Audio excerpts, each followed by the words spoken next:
So welcome and thank you for coming along to my Big Ideas session. It's titled New Ages and New Stages.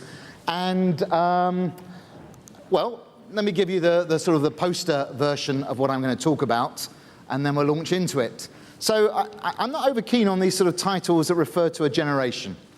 So sort of the millennials or the generation tech. And there's a couple of reasons why I'm not keen on the word generation tech. One is I don't think it's a generational thing. You know, this is not something specific about this generation. For reasons I'll expand upon, this is something that's going to be a matter of course for future generations to come. The second is, it reveals your age when you talk about technology. I talk about technology, my children don't. Okay?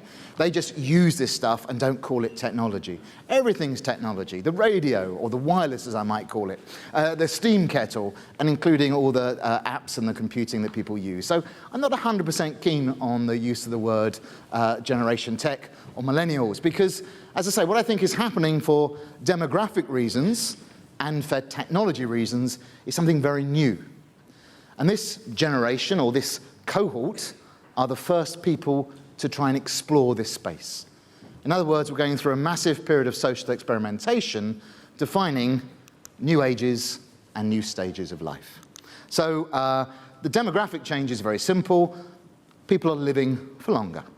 And that is going to bring about big changes in how we live our life with new ages and new stages. And in particular, we are going to be seeing the extension of early adulthood. I'm going to talk a little bit about teenagers later on. Teenagers didn't exist until 1945. The word adolescence didn't exist until 1876. They're social constructs, and I'm suggesting that going forward, because of longer life expectancy, just like we saw the emergence of teenagers in the 20th century, we're going to see the emergence of whole new stages of life, and the one I'm going to focus on is early adulthood. Now, I focused about demographic change, but of course the other big change is technology. And in particular, the nonlinearity and the groupiness of technology opens up very interesting opportunities for everyone of all ages and stages, but particularly in this period of early adulthood, 18 to 35. And I'm going to focus on that group 18 to 35 of a very particular, very entrepreneurial, but very distinctively entrepreneurial patterns of behavior. I'm going to focus on the notion of hubs and networks as well. So here's a starting point. Now, I'm doing in the process of writing a book with Linda Grattan actually on this, and its working title is The 100-Year Life. So here is the probability of a child at birth living to 100 in the United Kingdom. So back in 1912, it's a very low probability. That's why you don't know many 100 years people at the moment. But look at the probability of living to 100 of a child born today. It's around about a third. So a third of children born today are going to have to plan for a 100-year life. If you look at life expectancy around the world, and look at the highest life expectancy around the world, the sort of the peak, over the last 200 years, in every decade, it's increased by around about 3 years. That is a staggering statistic. Okay? Average life expectancy every decade seems to be increasing by about 3 years. Now, all sorts of arguments and disagreements. I thought economists disagreed amongst themselves, but you should look at the demographers. But life expectancy has had this 200-year substantial increase, and so living to 100 seems to be a very plausible prescription. So then that raises the issue, well, what does that mean? And this is a very nice way, I think, of putting it. So if you live to 70, which is what people used to do 30 years ago, then if you make certain assumptions, that means you have 125,000 productive hours over your lifetime. If you live to be 100, you're going to have 220,000 productive hours. So how are you going to spend those extra productive hours? Are you going to carry on just doing the same thing forever and ever? Are you going to try and retrain and shift? Will you take breaks? There are enormous numbers of permutations here. Now, the work that I've been doing with Linda focuses upon all aspects of life. My talk today is very much around 18 to 35-year-olds. But if we think about the 100-year life and what that means, we basically have in society a three-stage model of life. You have education, you have work, and then you have retirement. And actually, retirement is a fairly modern invention. Longer life expectancy and rising prosperity has led to this sort of concept of retirement, but sort of for 2 or 3 years at the end of the working life it emerged. But as life expectancy continues to increase, that third stage is getting longer and longer. And what Linda and I do in a variety of ways is show that that 3-stage model of life is not sustainable when you can live to 100. Okay. Now, the first way of looking at it is looking at financial assets. Because if you want to retire at 65 and you're going to die at 100 and you want a pension that's half your working salary, forget about it. You cannot save enough percentages of your money to do that. So with a 3-stage life, retiring at 65, living to 100, unless you're incredibly financially fortunate, just doesn't add up. I thought I'd cheer you up on a lovely sunny day today to tell you that good bit of news. So, of course, the other possibility is to work for longer. And that's possible because it's not just we're living for longer, but there's quite a lot of evidence about what's called the compression of morbidity, which is sort of, physical disability and problems are now occurring over a fewer number of years right at the end of your life. In other words, we're fitter for longer. And the example I always give here is the Rolling Stones. They're 86 or something and still performing live on stage. So you could work for longer, but then if you think about it, if you're going to start work at 20 and you're going to work to 80, 60 years, it's not clear to me that that's sustainable for a number of reasons. Less to do with your tangible financial assets, but more to do with your intangible assets. So Linda and I refer to 3 sets of intangible assets. So one is about skills and knowledge. And I have to say, if you look at the rate of industry obsolescence, it's hard to see anyone having a skill base that's going to get them through the next 60 years in the same industry. It just doesn't seem feasible. The second set of intangible assets we look at is the stuff that really matters. Friendships, love, the things that kind of really make a life worth living. And, 60 years of working, you can't buy lifelong friends age 80. You've got to spend time with your partners, with your family, with your friends, to build up those relationships, and 60 years of intense work doesn't give you that opportunity. And then the third set of intangible assets, which to date hasn't been very important, is what we call flexible intangibles. The importance of being adaptable and flexible. So take the baby boomer. We have 3 different personas in the book. A baby boomer who worked as an engineer all their working life, retires at 65, and dies on the golf course at age 70. If you ask that person what they did, they said, I was an engineer. But if you've got this 60-year working career, you're going to be doing 2 or 3 different careers. You're going to define yourself in a very, very different way from just what is your profession, because you're likely to do more than one profession. Let's take Malcolm Gladwell's 10,000 hours of earning expertise. You've got 240,000 hours now. You can develop 2 or 3 areas of expertise over your lifetime. You're going to probably go through all sorts of different relationship changes, whether the work, industry, or divorce, etc., and they're going to test your identity. And we have a 3-stage model that says you have one constant identity, but being flexible in how you adapt to new things and new challenges is going to be important. So what we try and show is that for reasons of tangible assets and intangible assets, a 3-stage life is no longer feasible, and you need to have more stages of life. And that opens up loads and loads of implications. Because with a 3-stage life, there's only one way of arranging them. You can't retire, then work, and then get education. You've got to have education first, work, and retirement.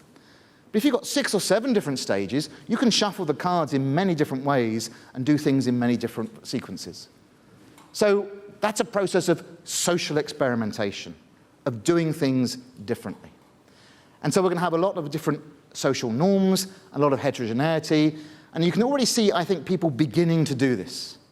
People always change quicker than corporates and governments, and I can give you loads of social examples, and I'm sure you can as well, of people doing things differently now at different stages. But what I want to focus on is not the whole 100 years, not all the different stages and skills that are required, because this talk is about Gen Tech. I want to focus on a younger generation. So I want to focus on those aged 18 to 35, which I call early adulthood. And I confess I have 3 children, and sometimes I think this is just a way of just giving me a peace of mind that my children are going to do something useful in their life, okay? They behave very, very differently from previous generations. Robert Fogel, a very famous demographer, Nobel Prize-winning demographer, gave a talk to Stanford first-year undergraduates.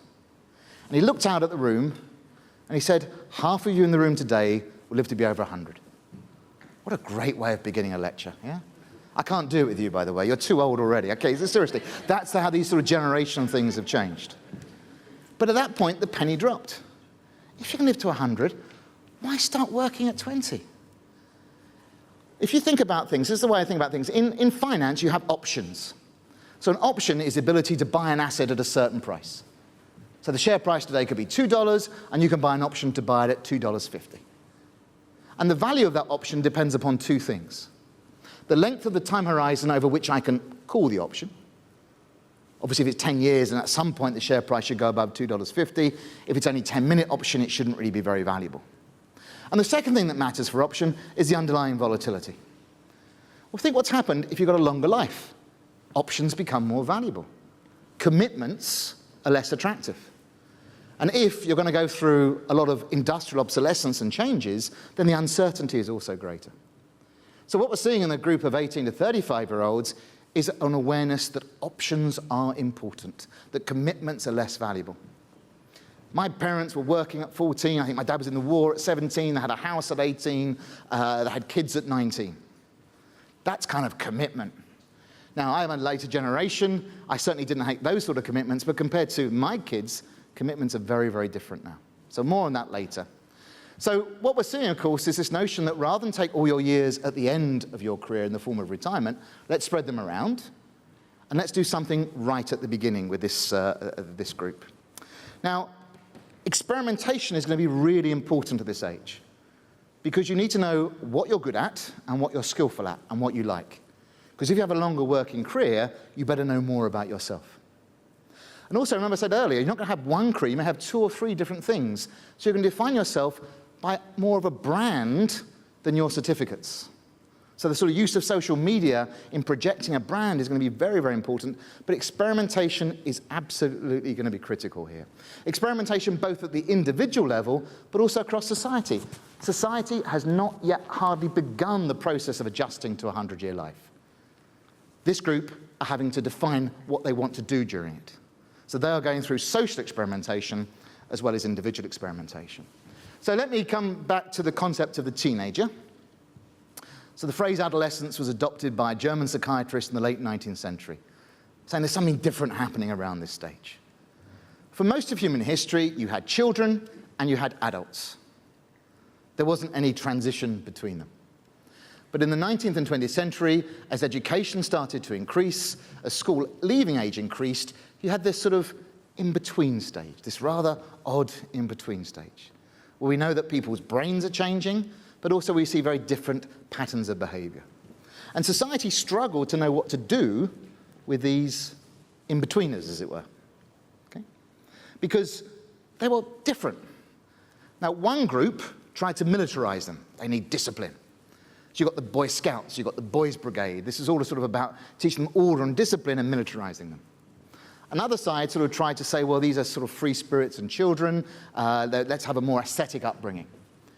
I warmly recommend the book by John Savage on the subject of teenagers. It is a brilliant social history of the development of the teenager. But teenagers really start to happen after the Second World War. That's when the phrase teenager starts to develop. And even then, though, it's kind of the bobby soxers. It's kind of what society wants from teenagers.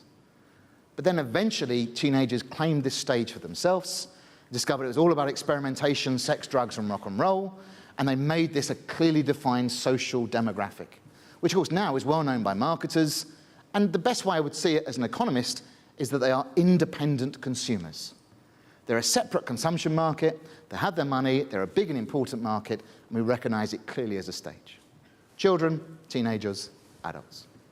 Well, what I'm suggesting is we're going to see something similar now occurring in that period 18 to 35. If teenagers are independent consumers, then I think the trick to look at this age group is to see them as independent producers. And more on that later as we start to come and talk about technology. So there are positive and negative factors driving this creation of a new stage and a new age. I've talked a bit about life expectancy. I'll come and talk about technology in a moment. There's also negative forces. 1 in 8 15 to 24-year-olds are neither employed or in education or in training within Europe. Youth unemployment in Europe is now an average of 25%. Graduate training programs are harder to get onto. Internships are incredibly difficult and offer very low or unpaid work. And if you think about the cost of housing, the cost of being excluded from that, this is a group who, it's not just they're not making commitments, they find it hard to make commitments because they're getting priced out of various things. So with longer life should be an increase in the value of options. So we might call it a lack of commitment, but actually I think it's a very rational response. I'm suggesting we shouldn't criticize them for them. It's a very, very rational thing. So here's some stats. Average age of first-time marriage for women in the UK is now 30. Average age of having a first child is 29. Average age of a first-time house owner now is 35. Demand for cars from those aged 21 to 34 has fallen by a third since 1985. These are all groups who are not making commitments to their tangible and intangible assets. They want that flexibility. So I've talked so far about demography. So how does technology fit in? Well, I want to talk about the nonlinearity and the groupiness. And I think this is where Gen Tech makes sense. But of course, this is as natural as breathing to them as it is artificial to me, who calls it technology. So the nonlinearity and groupiness. Let me give an example of how the nonlinearity changes the way people think about careers and being entrepreneurial in this age group 18 to 35.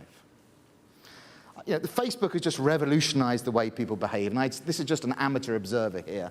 I spent my entire teenage life trying to stop people finding out what I was doing. Now teenagers are broadcasting it while they're doing it. I mean, it's truly an extraordinary change. But also think about what that does in terms of your interests. When I was growing up, the world was still black and white. There was all this it was a different world, and I had good close friends locally, but we sort of compromised on interests. I liked my friends, but we had different interests. I still remember every year being dragged to the Formula One Grand Prix, which I found just tedious beyond belief, but my friend enjoyed it, so we had fun and we did it together. But of course, now I could go online and find out the same person with exactly the same interests anywhere in the world to share.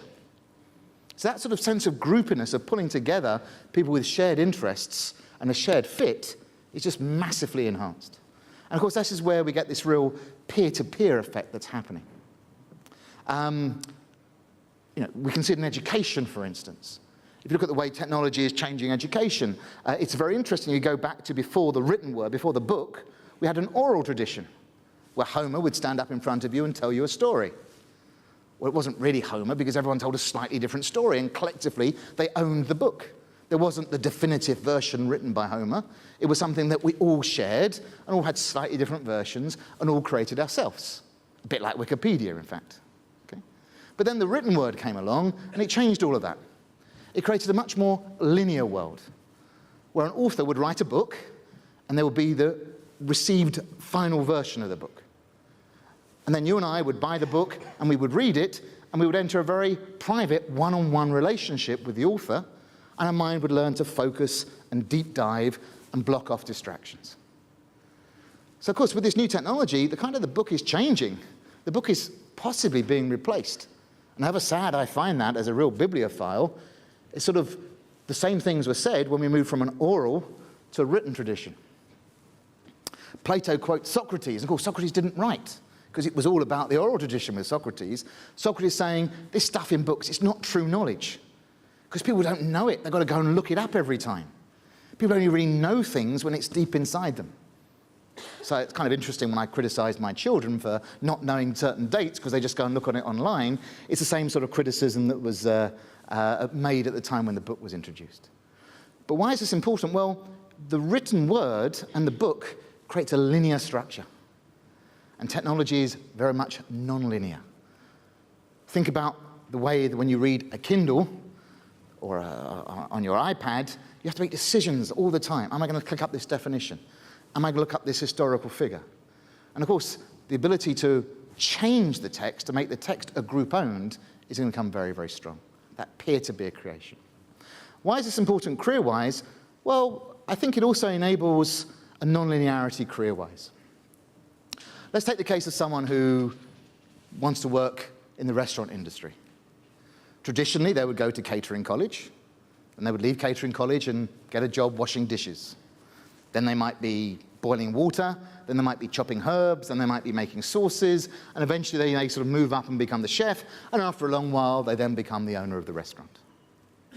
With technology, that doesn't seem to happen anymore, because you've got the groupiness of your network who all share a similar interest. You pull together your resources and you do a pop-up restaurant. And the pop-up restaurant is pop-up. It's not intended to be some big dynasty that's going to grow and raise millions and millions. It's just an activity that has ephemerality built into it. It's meant to be temporary. But just think of the experience and the knowledge and the skills that that group is getting by in their early 20s running their own restaurant. And the emphasis is very much upon that startup. Now, I say that's not about patience. It's not about slowly working linearly through the steps. It says, I'll do it now. Let me broadcast my skills. Let me show that I can do this. And through my media, my social network history, I will broadcast what I'm good at and what I can do. And of course, you learn as well what you're good at. You're forging your networks, which are going to be very important to you later on. It's entrepreneurial, even if often it's social entrepreneurial, even if the motivation may not be around money. And I say, this notion of pop-up is interesting because as a business proposition, it builds its end into its beginning. Now, that's kind of weird, isn't it? It's not some sort of big buyout at the end that people are talking about. The whole notion and emphasis is upon the startup. I can do this. I'm going to do it for a short period of time. Now, sometimes these startups become huge, and they move into the mainstream economy, and the value of Facebook will be a great example. But there is so much activity happening here that is just different from the mainstream entrepreneurial and mainstream business. I'm not saying every 18 to 35-year-old doesn't want to sell out for a large amount of money, but that is not the main purpose of what's happening here. It's a different type of opportunity. Success is important, but it's about developing skills, experimentation, learning what you're good at, learning what you enjoy, and making your network and building contacts. So, a bit of jargon. The Beconomy. So this is about becoming. It's about a new stage of life for young adults who are trying to experiment as an independent producer. Now, of course, what happens later, who knows? They may say, well, I've done my little experimentation, now I'm going to move and go and follow a mainstream career. I'll go work for Unilever or Procter & Gamble or Goldman Sachs or whoever it might be. Or it could just be something that they're going to carry on becoming an entrepreneur and just continuing the existence, building up the company over time. But the point is, just as teenagers begin to discover themselves by their habits and their social networks in a sort of lifestyle consumption way, what is happening here between 18 and 35 is the same process, but through a production way. Okay? And the production, as I say, doesn't have to be just around money. It can be some forms of social entrepreneurship as well. So I call it something like a new economy, because there are spillovers with the mainstream economy, but this is a very, very different setup. So it's a stage for learning, a process of becoming, and then, of course, if you think about the heart of this, and I think this is something where it's almost sort of sociological or anthropological, there are certain key individuals, let's call them Becons, who are keynotes. Okay? And this, I think, is another interesting part about these individuals. And I have managed to sort of talk to quite a number of them, and they're really, really impressive people. And what's interesting about this, there's a certain status about being one of these nodes, one of these beacons. And I don't want to sort of draw too many analogies, but I'm a flat-footed macroeconomist, so of course I always look for macroeconomic analogies. And just as a corporate in the economy might look at its stock market value for a measure of its performance, these beacons, these nodes, look elsewhere for a measure of the performance. It's kind of their connectivity, how copied they are. It's really interesting because most entrepreneurs hate being copied and imitated. For these guys, it's kind of one of the highest forms of measures of success. So sort of open software, open source, copying, reflecting the idea of what I've got and my importance becomes a key indicator. Now again, this is why I'm not sure these individuals are really mapping out a long-term career, because you don't want to give away your IP if you're going to sell out at the end. But if the focus is on a startup, if the focus is upon network, if the focus is about broadcasting your abilities, then actually being copied and being imitated and becoming one of these nodes is really important. And of course, these beacons, these nodes, also then become very energizing for those around and encouraging and showing how to do things. Okay, so welcome to Beconomy. Now, I've focused on those aged 18 to 35. But if I go back to the work with Linda, we've got new ages and new stages at all different stages of life.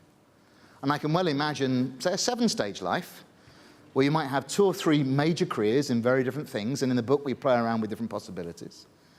And in between these 2 or 3 different careers, you put different blocks of time. Sometimes for retraining, sometimes to spend with your family, sometimes for just a refreshment and a spiritual regrowth. But what you see, of course, is at different points in time, people wanting to join in this more entrepreneurial way. So it's true, if you look at the age groups which has the most entrepreneurs, it's 18 to 35. If you look at the area where you're seeing the fastest growth in the number of entrepreneurs, it's 65 plus. From a very, very low base, that number is growing very, very rapidly. People who have worked for 30, 35 years, they're not ready to retire, but they want to do something different. They too are starting to join in with this economy. So it's not just the 18 to 35-year-olds who are experimenting with this independent producer world. And as I say, it's as much about lifestyle as it is about income. It's about learning. It's about broadcasting your skills and your talents. Now, there's a whole bunch of different issues here, which perhaps we can talk about in the Q&A and take your views. This is very early stages and experimental work, which seems rather suitable. It's also by way of redefining my age as well, so I don't feel quite so old. Because 18 to 35, we kind of need a new handle. I've talked about the Becons and the Beconomy, but what do you call that period of experimentation as a producer? What's the equivalent for the teenager? It's going to be very interesting, though, because if you think about corporates, there's still graduate training programs, and there's still people trying to get into them, but I'm not sure how appealing they are or how easy they get into.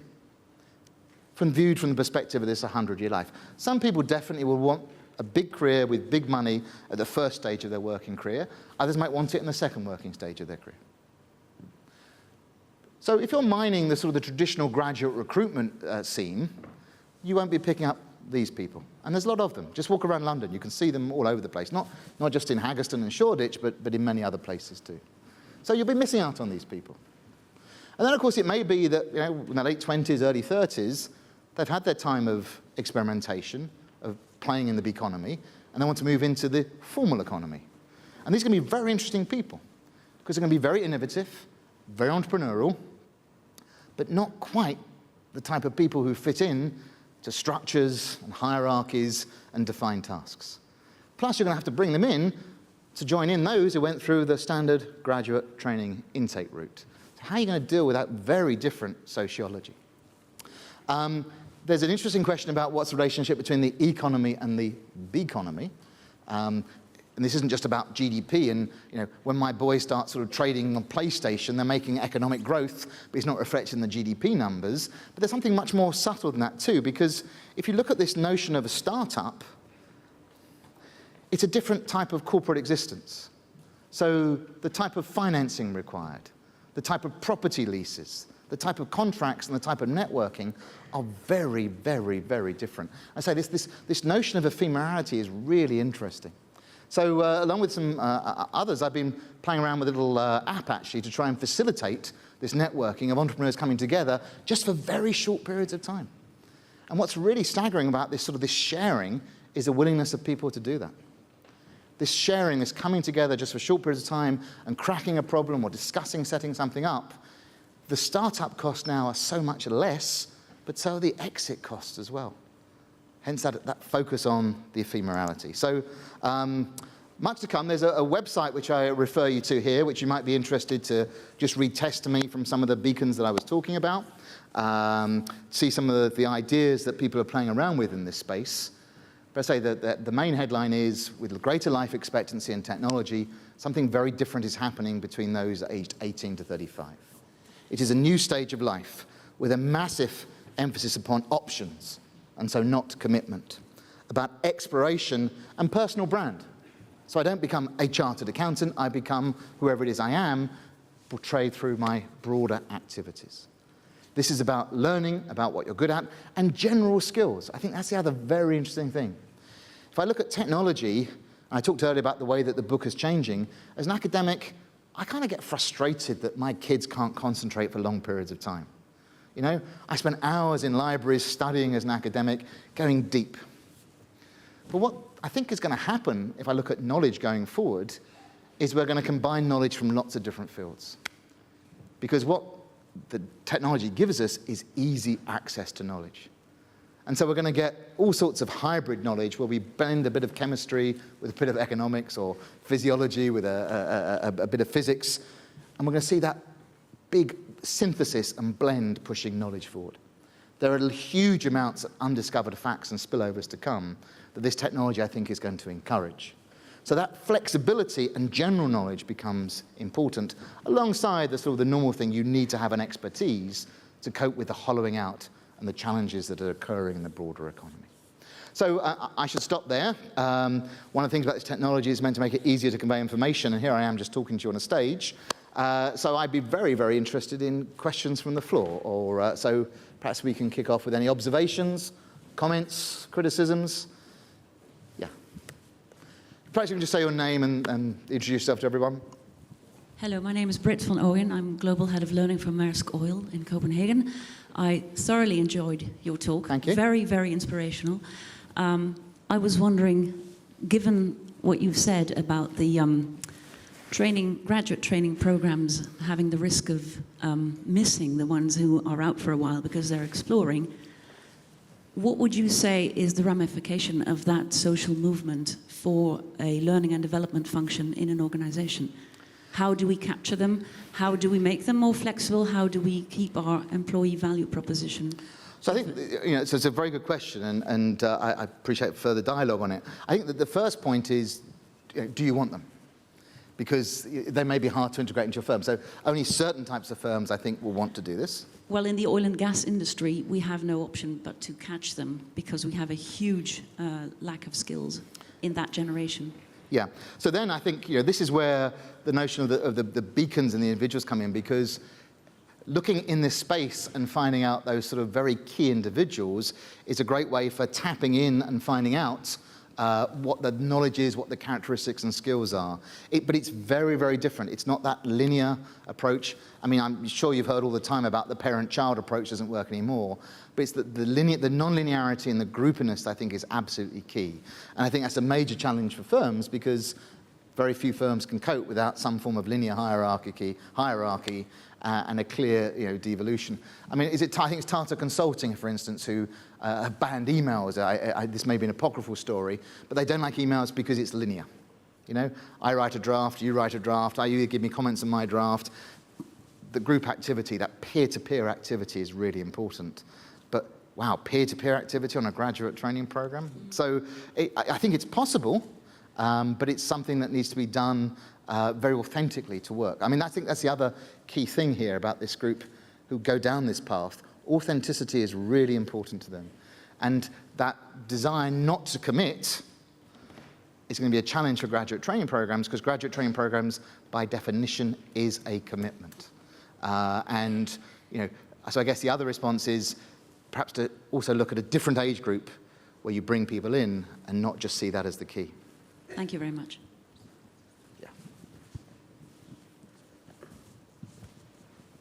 Yeah. Sorry, Roshi Dwyer Sloan, 2001. In the past 5 years, you look at the television and you'll see this 18 to 35-year-olds who actually are changing the political environment globally. And when you said this, it's clear they have time, they have technology, and they work collaboratively.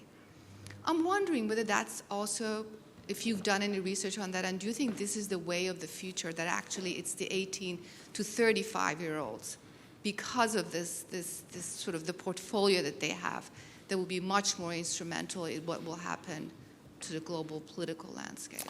Yeah, I haven't done any research on it, so this is just an uneducated and ill-formed guess.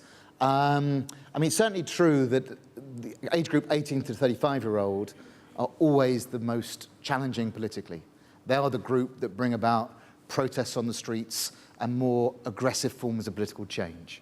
And that has been the case throughout modern history. So certainly you can imagine the 18 to 35-year-olds being galvanizing forces for major change. And you give the last 5 years as a great example. And of course, this technology enables them to coordinate even better than it was before. And perhaps we might see less of the street riots and more challenging and more economically damaging forms of cooperation because of it. So absolutely, I think the slight flip side to that, no, I'm not sure, I'm thinking aloud at this point, is with a longer life expectancy, the danger is thinking of this 18 to 35-year-old group as sort of older children who might not engage so much. And so it may be the slightly older group who might start challenging more. I don't think that's true. I think this is about empowerment and doing things differently. So I think you're right. I think you're right. Yeah, sorry. I think you had your hand up first.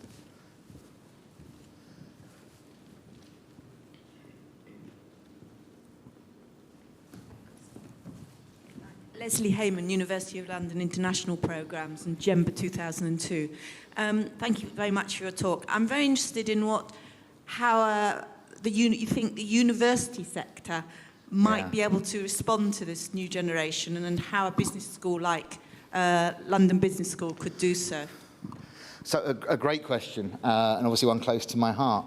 I mean, one thing I didn't mention about this age group, which I think is also driving this behaviour, I talked about positive and negative factors, positive being life expectancy and technology, negative being excluded from the labour market. There's some quite worrying stats, I think, about higher education, and I'm sure this doesn't apply to London Business School, but just general higher education. 75% of universities think that the training they're giving is suitable for students when they graduate, compared to only 50% of students and 50% of employers. That's a rather worrying mismatch. And I think what we know about this technology in terms of learning is it enables customization, going along at the speed you want, and that's going to be a major challenge for the university sector, which kind of has a single homogeneous product, same speed learning for everyone. And so how they respond to that, and they are responding to it. You can already see clearly big changes in the educational sector. For London Business School, I think this is interesting. I think we have, I think uniquely amongst business schools, a range of programs. We have our masters. This is not an advertorial, by the way. It's just an answer to the question. We have our masters in management that deal with pre-experience, and we have our MBAs, our executive MBAs, going through to our Sloans. And so we kind of cover the gamut of different age ranges. And I think that's something universities are going to see a lot of, because if you're going away from education, career, retirement, you're going to have education, career 1, re-education, career 2, re-education, career 3. So I think we're going to see a lot of changes across the demography as to who actually attends university, as well as the nature of the courses and how they're taught. Going back to this 18 to 35-year age group, it's going to be very interesting. I think you're going to see a lot of people perhaps going through MBAs who have been very entrepreneurial and are now looking for corporate wisdom. At the same time, on the Masters in Management, you're going to have to sort of make sure that they tap into this zeitgeist of entrepreneurialism. So it's like all of this technology, there's an unbundling, and then new packages being created as a consequence of that. Thank you. Sorry, just your hand up, yeah. Olivia May from Queen's University Belfast. Why are there so few young people in the audience today and on the panel? It's a good question. In fact, I was going to bring along some of the Becons, actually, because they're far more impressive than this than I, and so perhaps I should have done. I just thought that they might want some younger faces in the audience to come along. I did want it to look like a sociological phenomena. So it's a good show. I did wonder about doing that. Interesting. So I have to say, most of the time when I give this talk, it is to a much younger audience. They're much younger than me, and they're sort of and it's interesting the response I get, which is a very positive one, apart from one area. They don't like the idea that it's just 18 to 35. They absolutely get that they are doing social experimentation. They get that they are defining life in a new way that isn't just about millennial values, but something much more substantive, pioneers for future generations, but they don't like the exclusiveness about the 18 to 35. Yeah, there's some questions in the middle there.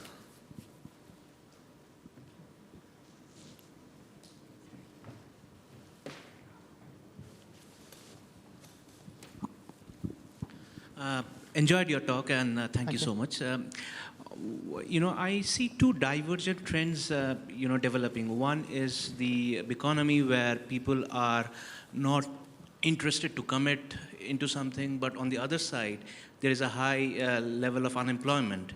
And, the reality is for professions like medicine, high-end technology like silicon, people need to commit. And don't you see that, these two factors will Absolutely come together, and the net impact will not be that great? Your comments, please. So I completely get, there's a tension here between the need to specialize and this, we know that the distribution of jobs is hollowing out. And we know that, you either means you've got low skilled or you've got high skilled. And it's obvious where you want to be, and that requires specialization and in a skill that can't be replaced. And that does seem to go very contrary to here, which I'm saying keep your options open.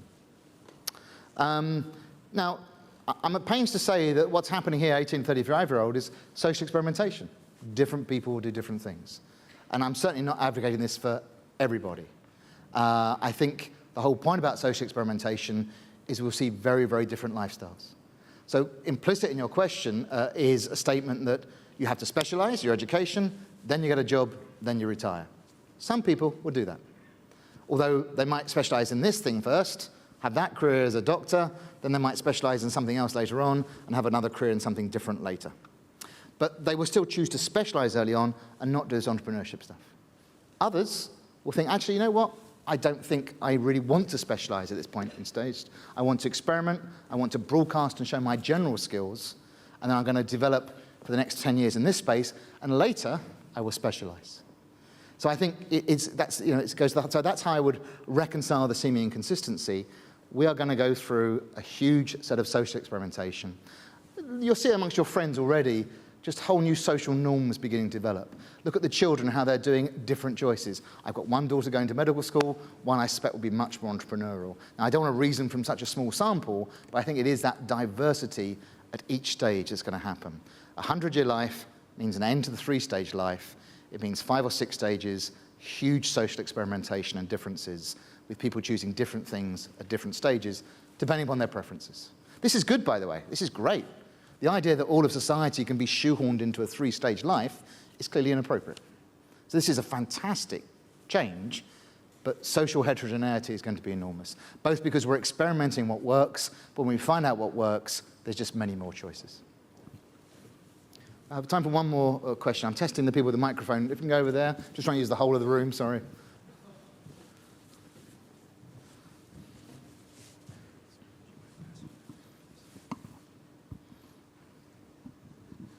Charles Scott, MSc 20. My question, it seems to me that what you're talking about is aimed at only a relatively small proportion of the population.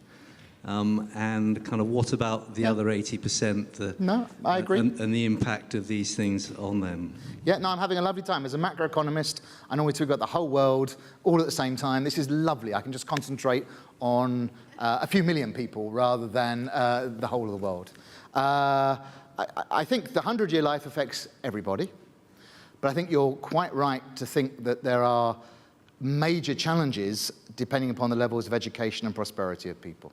And to be blunt, if I think about the 100-year life and 5 or 6 different stages, I'm probably talking about the privileged 10%, the group that we're most familiar with at the business school. In terms of this younger generation, I'd be a bit more optimistic about it. It's certainly not for everybody. And what I'm saying is it's a new option that I think is very apparent and increasingly large and attractive to a younger generation. So I think that's enough to warrant it. I really can see it, not just in 1 or 2 people, but I think in lots of different places. I think actually what I would say is that making it more widely available to everyone is very important. So there's a wonderful organization we've come across called Starticus. Yeah, it's a tremendous name, which focuses upon just encouraging people to do startups. And this is not about Silicon Roundabout, whatever it's called. This is just about very simple things. And actually, I think the ability for this to be a very real option for all parts of the income distribution, all parts of the education distribution, is very, very real. It doesn't have to be high-tech, high-skilled. You know, the technology is such that it can really be quite low-skilled too. Now, of course, the whole point about it is it's self-organizing, not a top-down approach, but I think it can be spread out. So the timer here is flashing out and telling me that the session has ended. One of the things about digital is that I got this immediate message. So thank you very much for your questions. My email address is ascott@london.edu if you want to follow up in any way. I hope you've enjoyed the session and enjoy the rest of the day. I think you're free to go for lunch now, so thank you very much.